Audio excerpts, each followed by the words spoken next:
আসসালামু আলাইকুম রাহমাতুল্লাহ।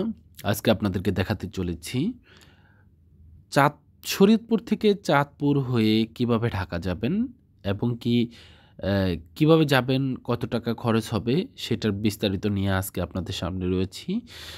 তো আমরা শরীয়তপুর থেকে চাঁদপুর যদি যেতে চাই তাহলে একটাই মাধ্যম রয়েছে, অর্থাৎ একটাই পরিবহন রয়েছে, সেটা হচ্ছে নৌকা। অর্থাৎ ট্রলার যোগে যেতে হবে চাঁদপুর, শরীয়তপুর থেকে। তারপর চাঁদপুর থেকে লঞ্চে করে যেতে হবে ঢাকা, বা আপনি যদি গাড়িতে করে যেতে চান সেটাও মাধ্যম রয়েছে।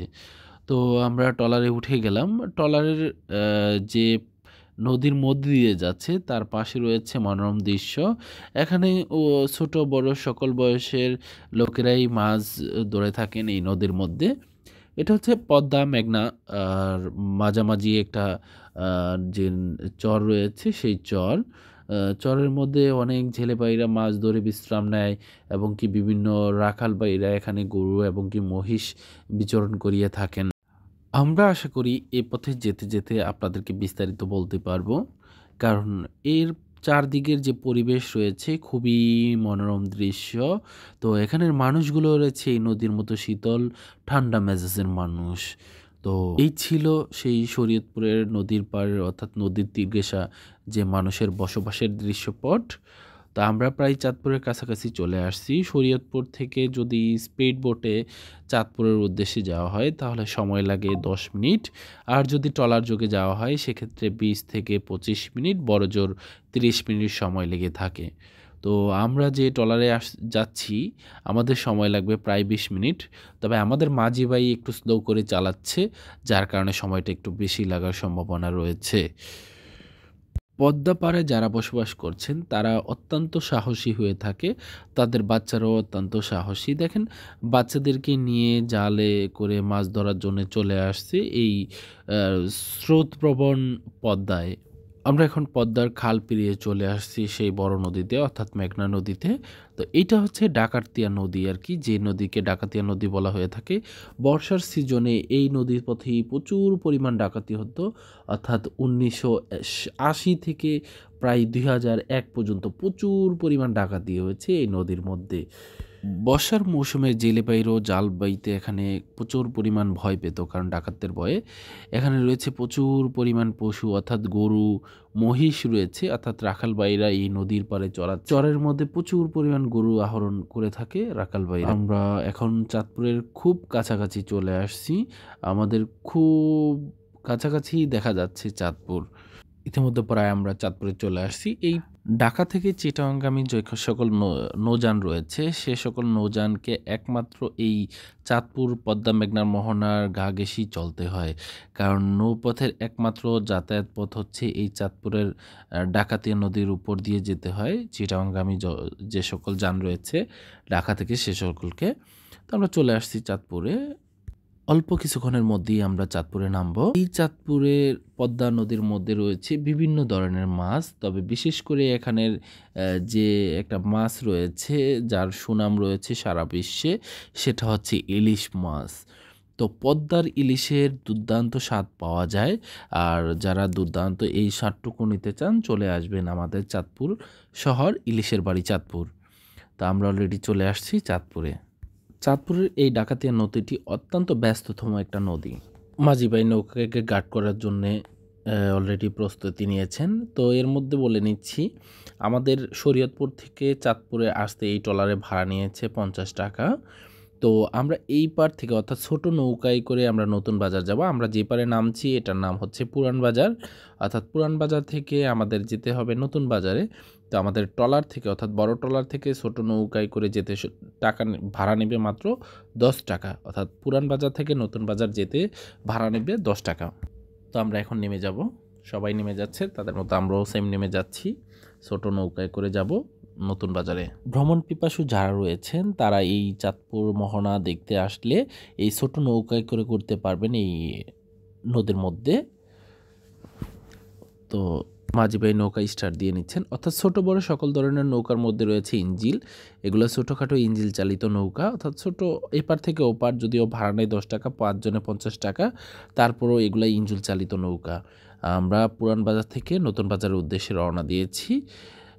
পুরান বাজারকে বিদায় জানাচ্ছি, শরীয়তপুরকে বিদায় জানাচ্ছি, যাচ্ছি নতুন বাজার। নতুন বাজার থেকে অর্থাৎ আমরা যে চাঁদপুর নতুন বাজার বড় স্টেশন নামবো ছোট নৌকা থেকে, সেখান থেকে নেমে আমাদের যেতে হবে রিক্সা বা অটোতে করে। তো রিক্সা বা অটো ভাড়া নিয়ে থাকে 20 থেকে 30 টাকা বা বড়জোর 40 টাকা। তবে ওখানে রিক্সা ড্রাইভাররা অনেকটা বেশি টাকা চেয়ে থাকে। তবে দাম কষাকষি করে নেওয়াটা খুব ভালো। খুবই ভালো দামাদামি করে নেওয়াটা। কারণ নতুন লোক হলে ওরা একটু দাম বেশি নিয়ে থাকে, যেহেতু পর্যটন এরিয়া। প্রচুর পরিমাণ পর্যটক আসে এখানে ঘোরার জন্যে। যখন বিকালবেলা যে এই যে মোহনার পাড় দেখা যাচ্ছে, এই মোহনার পাড়ে বসা খুব টাফ হয়ে যায়। এত পরিমাণ পর্যটক এসে থাকে এখানে। তো যে ছোট, ছোট নৌকাগুলা দেখছেন, ভ্রমণ পিপাসু ভাই বোনদেরকে ঘুরিয়ে থাকে এই নৌকাগুলা। তো মাঝি ভাইরা ওদেরকে নিয়ে এই ছোট, ছোট নৌকায় নিয়ে আরকি এই নদীর মধ্যে তাদেরকে নদীর যে আবহমান ঢেউ আছে, ঢেউয়ের মধ্যে দোল খাওয়ান। আমরা এখন ছোট নৌকা থেকে নেমে যাব। তো সিঁড়ি বেয়ে উঠতে হবে উপরে। উপর থেকে আমরা রিকশায় চলে যাব সেই লঞ্চঘাট। অর্থাৎ লঞ্চঘাট, এখান থেকে লঞ্চঘাট যেতে একটা মাধ্যম রয়েছে, সেটা হচ্ছে অটোরিকশা বা রিকশা, পায়ে চালিত রিকশা বা অটোরিকশা। তো সেই অটোরিকশা বা পায়ে চালিত রিকশায় করেই আমরা চলে যাব। তো আরেকটা কথা বলে নেওয়া ভালো, এটা এমন ওরকম কোনো শহর নয় যেখানে ট্রলি গাড়ি থাকবে, অর্থাৎ স্টেশন থেকে বা ট্রলারঘাট থেকে নেমিয়ে আপনি ট্রলিতে করে এয়ারপোর্টের মতো করে সেই গাড়ি পর্যন্ত ব্যাগ লাগেজ নিয়ে যেতে পারবেন। এরকম কোনো ব্যবস্থা নেই এই চাঁদপুর শহরে, হ্যাঁ? তো আশা করি খুব শীঘ্রই হয়ে যাবে। আমরা যে জায়গাটিকে উদ্দেশ্য করে বলে থাকি ইলিশের বাড়ি চাঁদপুর, ইলিশের বাড়িকে আরেকটু ফুটিয়ে তোলার জন্য এখানে রয়েছে একটি ইলিশ মাছ। আমরা যে সামনে একটা গোল চত্বর দেখতে পাচ্ছি, এর মধ্যে একটা ইলিশ মাছ রয়েছে, যাকে প্রদর্শন করা হয়েছে ইলিশের বাড়ি চাঁদপুর নামে। এই যে এটা হচ্ছে একটা পার্ক এরিয়া। এখানে অনেক যেহেতু পর্যটক আসে, তো বাচ্চারা শিশুদের জন্য খেলার ব্যবস্থা করেছে বড়রা। তো এই হচ্ছে সেই ইলিশের বাড়ি চাঁদপুর। আমাদের এই চাঁদপুর বিখ্যাত ইলিশের জন্যে। চাঁদপুর বিখ্যাত ইলিশের জন্যে। তো যারা ইলিশ খেতে খুব পছন্দ করেন চলে আসবেন চাঁদপুরে। পদ্মার ইলিশের স্বাদই অন্যরকম। তো আমরা চলে আসছি অটো রিকশার এখানে। তো এখান থেকে ইতিপূর্বে বলেছি যে দাম কষাকষি করে নিতে হবে অটো রিকশা। 30 টাকা। আমরা দামাদামি কমপ্লিট করে উঠে গেলাম অটো রিকশায়। তো 30 টাকা নিচ্ছে আমাদের অটো রিকশা সেই লঞ্চঘাট পর্যন্ত। তো আমরা চলে যাচ্ছি লঞ্চঘাটে। তো এটা হচ্ছে চাঁদপুর শহরের যেহেতু মোহনার ঘাট, তো মোহনার পাড়ে অতটা জাঁকজমক নেই। কারণ নদী যেকোনো মুহূর্তে তার যে খেকো রূপ রয়েছে, সেই খেকো রূপ জাগ্রত করে সব কিছু নদীতে বিলীন করে দিতে পারে, যার কারণে এখানে কেউ সাহস পায় না বড় ধরনের কোনো বিল্ডিং বা স্থাপনা করতে। তবে এখানে ম্যাক্সিমাম জমি রয়েছে সরকারি। তো সরকারি জমির মধ্যে তো আর কোনো স্থাপনা ওরকম করা যায় না। রেলওয়ে স্টেশনের জায়গা এগুলো যদিও, যার ফলে এখানে তেমন কোনো স্থাপনা নেই। তো আমরা যাচ্ছি এখন সেই লঞ্চঘাটের উদ্দেশ্যে। তো এর আশেপাশে খুব সুন্দর এরিয়া রয়েছে। আমাদের ডান পাশে হচ্ছে মাছঘাট, যেটা হচ্ছে চাঁদপুরের সবচেয়ে বৃহত্তম পাইকারি মাছ বাজার। সেই মাছ বাজার হচ্ছে ঠিক ডান পাশে। আর বাম পাশে হচ্ছে সেই লঞ্চঘাটের স্টেশন একটু সামনেই। তো যদিও আমাদের একেবারে রাস্তা ঘেঁষে যেতে হবে, সঠিক রাস্তা দিয়ে যেতে হবে।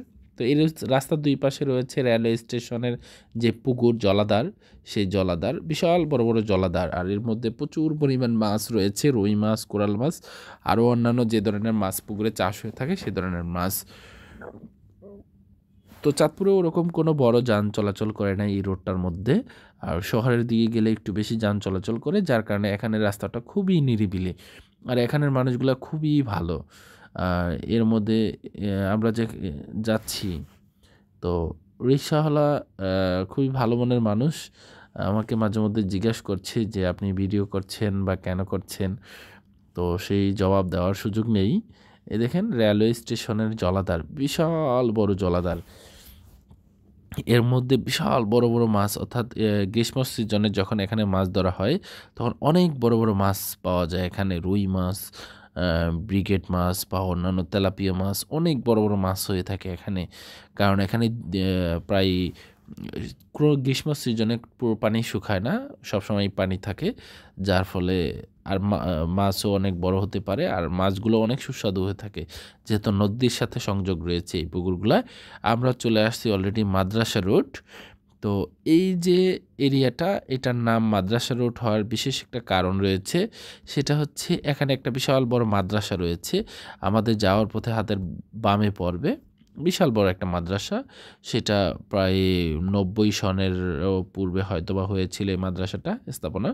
তো 90 বা 80-র দিকে এই স্থাপনা ছিল, যার ফলে এটার নাম ওই মাদ্রাসাকে উদ্দেশ্য করে এই রাস্তাটির নাম হয়েছে মাদ্রাসা রোড, যেহেতু মাদ্রাসায় যাওয়ার রাস্তা এটা।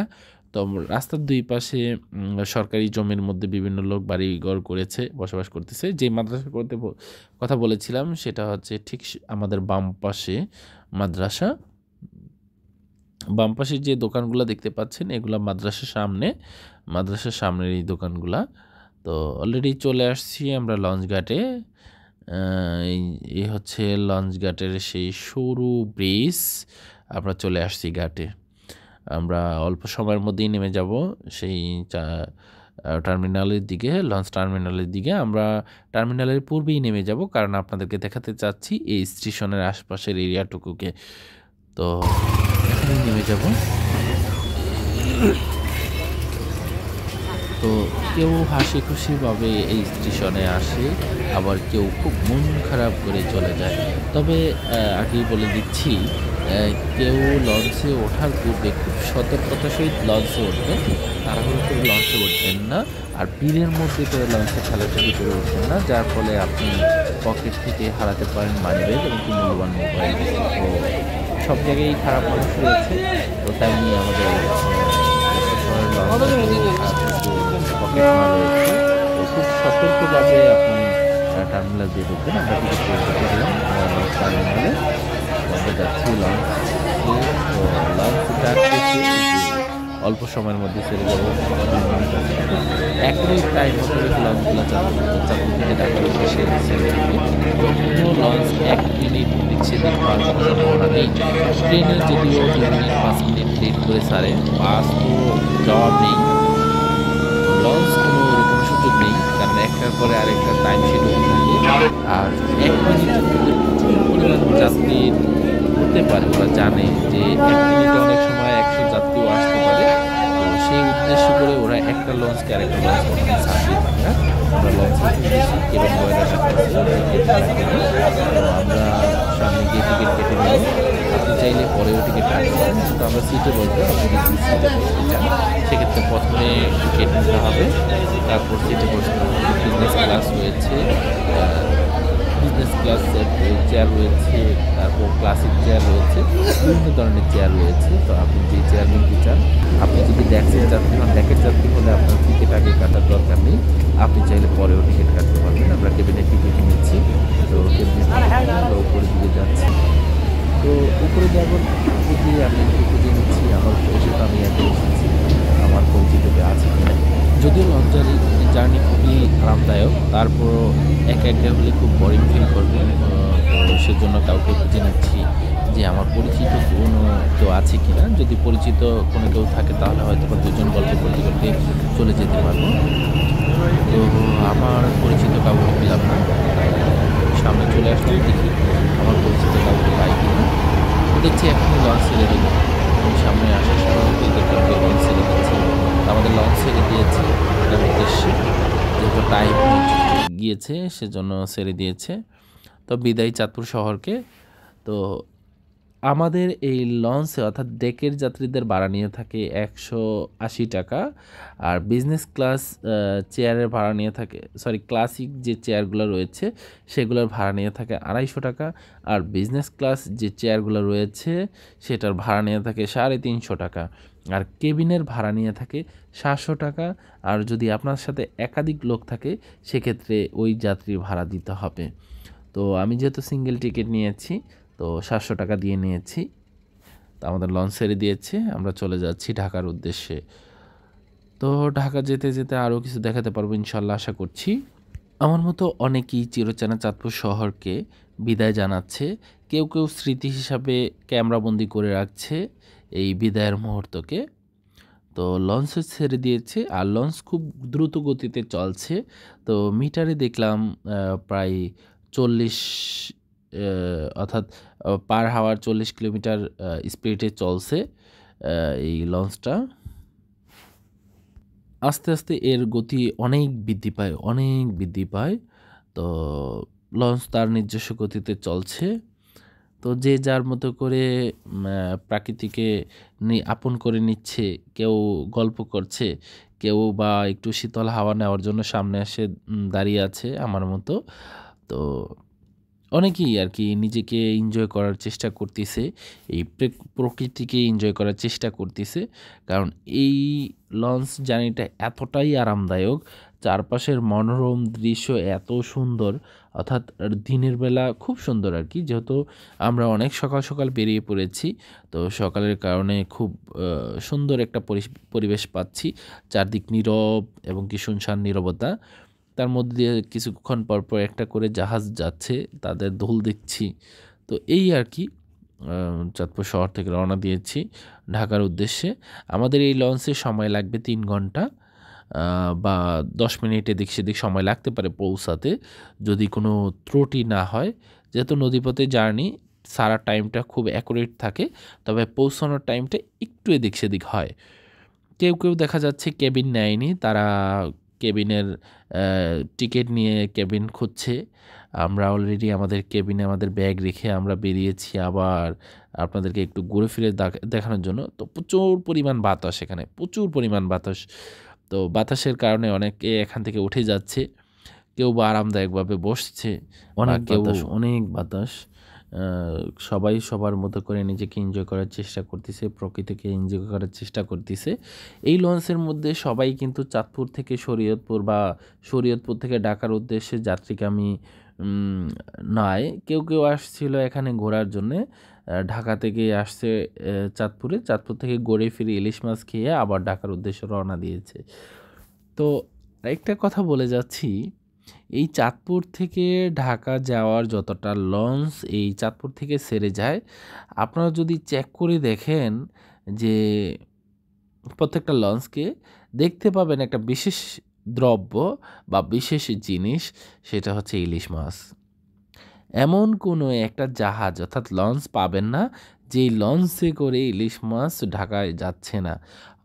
কোনো না কোনো যাত্রীর কাছেই দেখবেন যে ইলিশ মাছ, অর্থাৎ চাঁদপুরের যে অরিজিনাল ইলিশ আছে সেগুলা নিয়ে যাচ্ছে ঢাকার উদ্দেশ্যে আত্মীয়স্বজন বা ফ্যামিলির জন্যে। লঞ্চের যাত্রীদের নিরাপত্তার জন্য লঞ্চের মধ্যে রয়েছে বয়া, বালির ড্রাম এবং কি বালির বালতি বা ফায়ার বাল্কেট যেগুলো রয়েছে সেগুলা। তো আজকের মতো এখানেই বিদায় নিচ্ছি। ভালো থাকবেন। আবার পরবর্তী ভিডিওতে দেখাতে চেষ্টা করব ইনশাআল্লাহ। ঢাকা পৌঁছানো এবং কি ঢাকার অন্যান্য ভিডিও নিয়ে আসবো আপনাদের সামনে। এখানেই বিদায় নিচ্ছি। আসসালামু আলাইকুম ওয়া রাহমাতুল্লাহ।